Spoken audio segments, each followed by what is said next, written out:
Well, it's time to dip back into the galaxy of No Man's Sky. 5 days ago, they dropped a big patch of 2.13. As NMS pushes forward, as our patches is over to the right, and our direct PlayStation menu is over to the left, let's go ahead and venture to the left real fast. You can see I have a one-way ticket directly to our update version, or you can directly download if you need to. Sometimes No Man's Sky is like that. You have to be there and directly download it.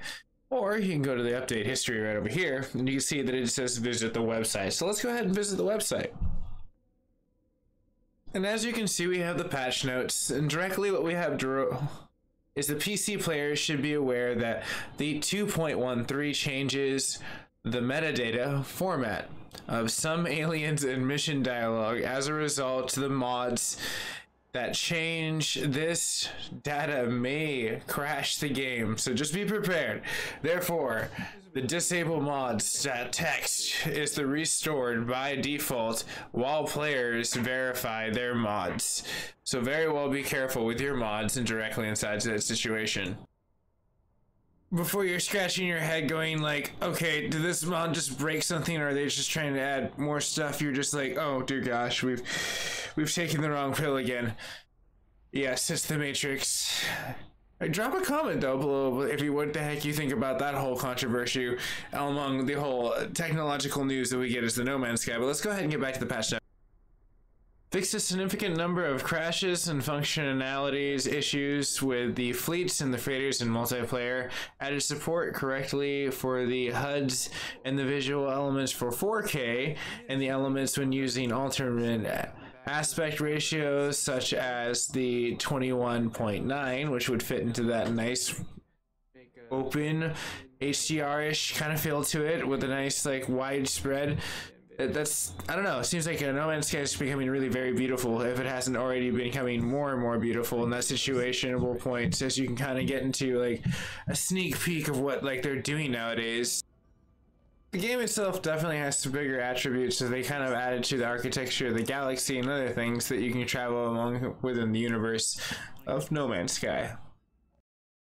As you can see, I'm trying to strive for the best picture in this moment across over here for me. As we get down to the patch notes and we go into the more bigger attributes of the HD HUD scale and customization, we can see the support for custom resolution scaling when playing PC in the borderless mode. Adding the ability to toggle auto power modes on the base computer in the creative modes. This supplies power by default to all props without having to place wires or generators. Improving the survey devices to allow players to select which type of the hotspots they would like to search for. The balanced yields for the minerals and the hotspots and the particular activities and the stellar materials, which are metals and the deposits. Increase the local area and the complex limit to allow more objects to place in a small area. Optimized a number of base parts that used up a large proportion of the local complex limits. Fixed an issue where players were occasionally unable to snap wires to the base parts. Fixed an issue where the wires would unsnap from the base parts when leaving the base parts. That would be so not cool, man. I mean, seriously, that would be like a WTF moment for me. I'm like, not cool. The last thing on the list is fix an issue that caused the players to fall through the floors when an item they were interacting with is deleted or the network refreshed. So if you have a picture of that, I'd be really, honestly, really would like to see that. So drop a comment or drop your experience down below. If you didn't get a picture, I'd be very curious what happened with that whole situation. But fixed an issue that removed a portal glyph from the screenshot mode. Fixed an issue that could cause players to get stuck in a loop when trying to return to the mine arch. Bummer, right? Add to tip message when pinning a product that you do not know the recipe for.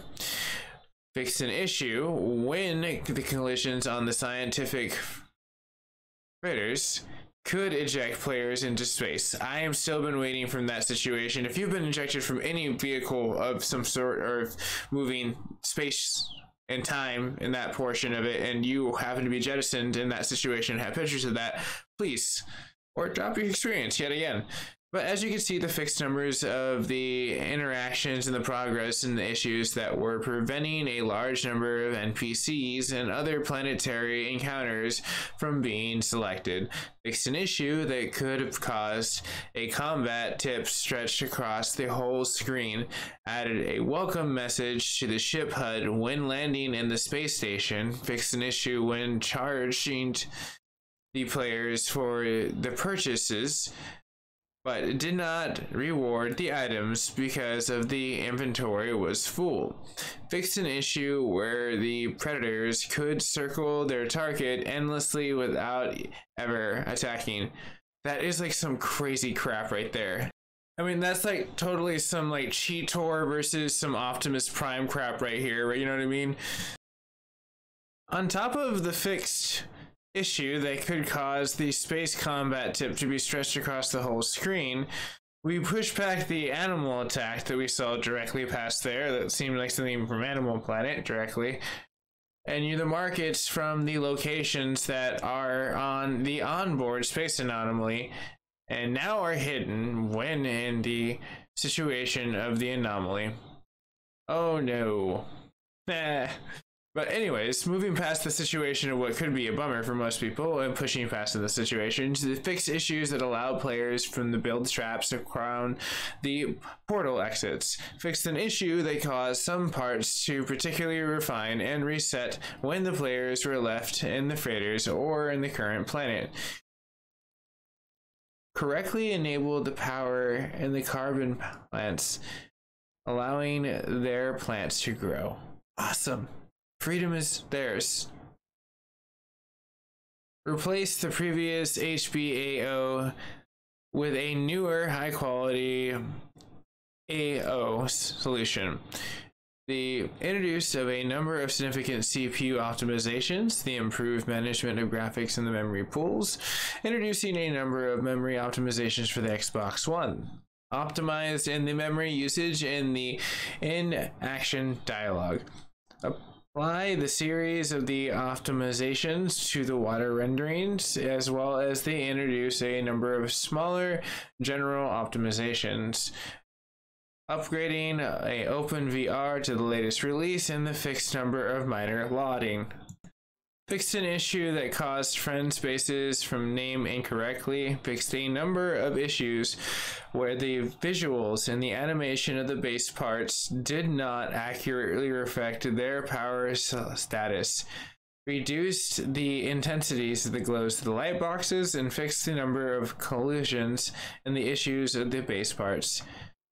Fixed a issue that caused the red debug box to be the visual in the underwater and the crashed ship scenes. That's so cool. It just reminds me of like some SpongeBob SquarePants type situation like you would get into, like where it's like the humidity would be hilarious to get down to the portion of like where you can actually get in the situationable like point, I guess, we're sizing that up with No Man's Sky and like I guess SpongeBob SquarePants, like that. I don't know, like for me that'd be like hilarious if someone ever built like a Bikini Bottom. Just putting that out there.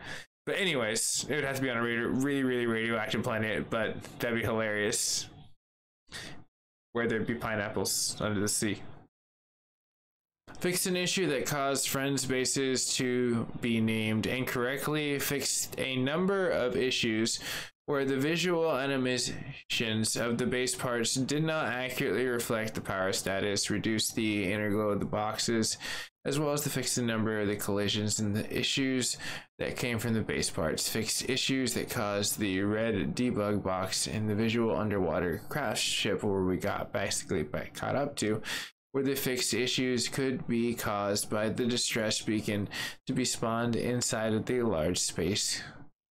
Added the full description of the base parts in the base menu pop-up. add a preview and a base part power usage to the build menu pop-up. Fix an issue that a small number of visual issues that were from the base parts. This basically is summed up. I mean, like looking at all this stuff, it's just basically base parts on base parts. The improved camera came from there, as well as looking like at the audio battery, like in the biofuel, as well as the audio in the sphere. So a lot of audio improvements as you get down to the wiring portions. Looks like the UI and the VR got like a nice little overhaul, as well as the balance in the volume, as well as the door space anomaly and the added audio. So I mean, all these are just really kind of like linked down below, and that's great. Like there's a lot of cool stuff that we've gotten into, besides what they've fixed issues where they allowed players, like deleted the objects from the players and the interaction with. That sucks. But the fixed issue that could be caused by this here creation of the failed created of a sphere. So don't fail at that. There might be a fix for it, but it's No Man's Sky. Let's be real here. There might be some hangups until the next one, but they're trying, and they just dropped a really great, like, a new add-on development package. So this is like the nice fix for that patch, which was 1.12. What the fixed issues caused from the wiring indirect to the remain visuals of the world's not wiring. The short-range teleporters now correctly use the portal wires rather than the standard electronical wires, and they determined network connectivity. Fixed a number of incorrect values being displayed in the UI and the industrial parts. Yeah, industrial parts.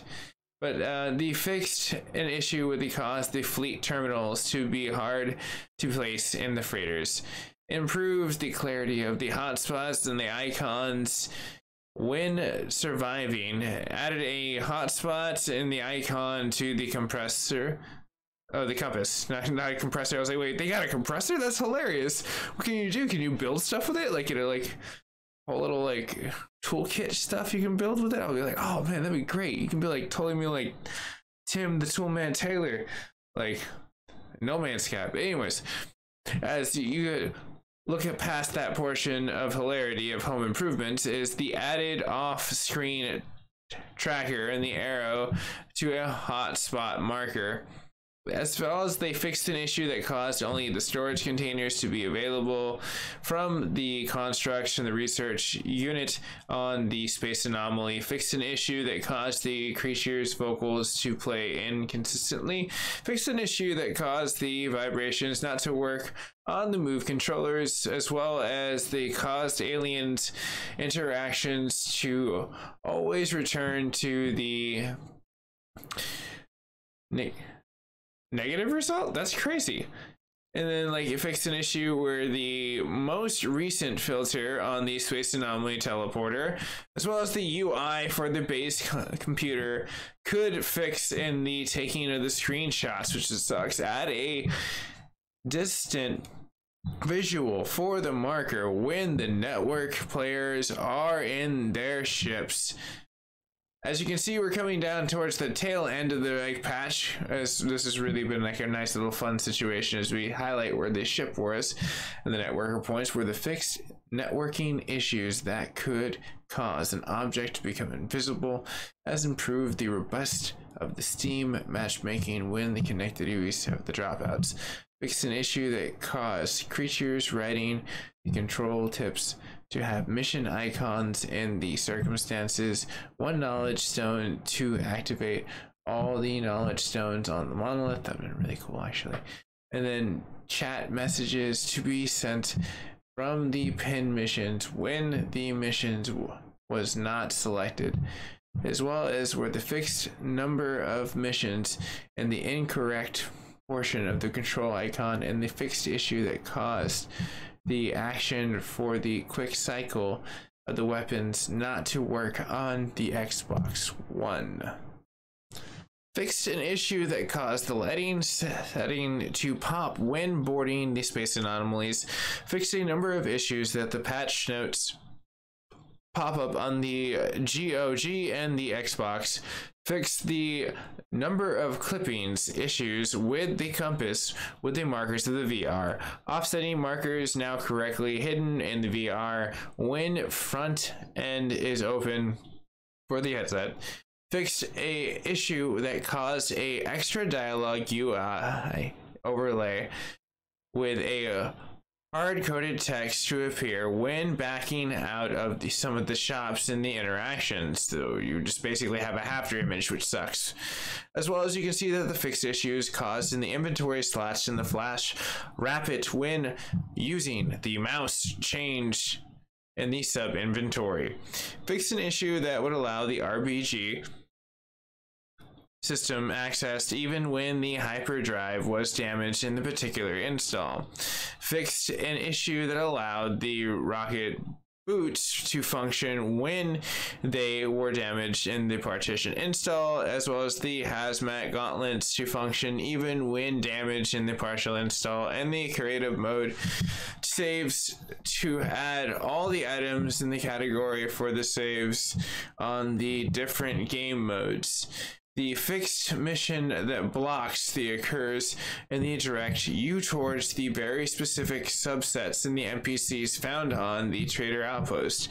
Fixed an issue that could cause the planetary lighting setting to be applied in space, as well as the consoles in the only crash when saving the game in the larger or long save games. Fixed a rare crash when changing GPUs on PCs. Fixed a crash when related to a particular emitters. Fixed crashes when in the region in the navigation, as well as the fix the crashes utilizing the teleporters on the space anomalies. The crashes also that could have been occurred when joining in the multiplayer group, as well as the memory related crashes. The crash that could have occurred when rendering in the players' names in the containing of the non-standard characters, as well as the crashes that could be used in the hotkeys of the freaking deploy creature baits. So it's like, I'm thinking that's like when you're trying to like capture them to, like, I was like, wait a minute, what's that used for? But yeah, I guess that's the hotkey to try to get them, lure them. But on top of that, they fixed an issue that prevents the inserts as the keys and begin utilizing the customized buildings, and fixed the issues that prevented some of the missions from the selected in the logs in the navigation to the up and down buttons.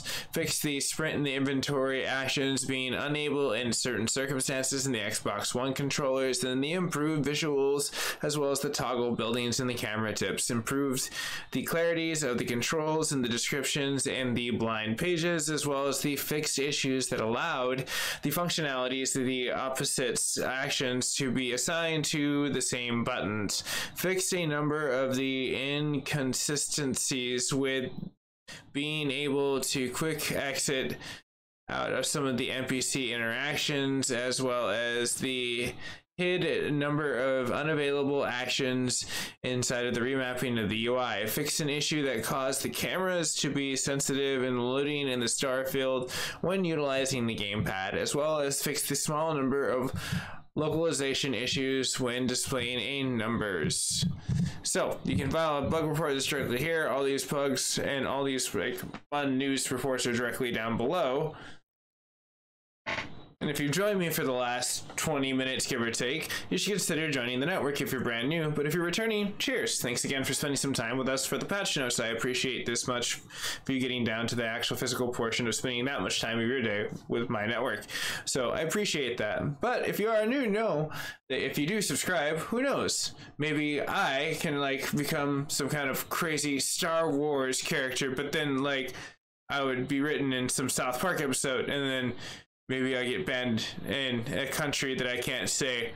Dun dun dun. But all subscription humor aside, seriously, you guys and gals should go watch that South Park episode if you're a fan of like Matt and Trey's work, because I have a feeling that that episode's gonna get banned. Like that whole talk and controversy of like China and that situation, that's pretty crazy. But anyways, everyone, you have a very nice day, and thank you so much for spending some time with the network.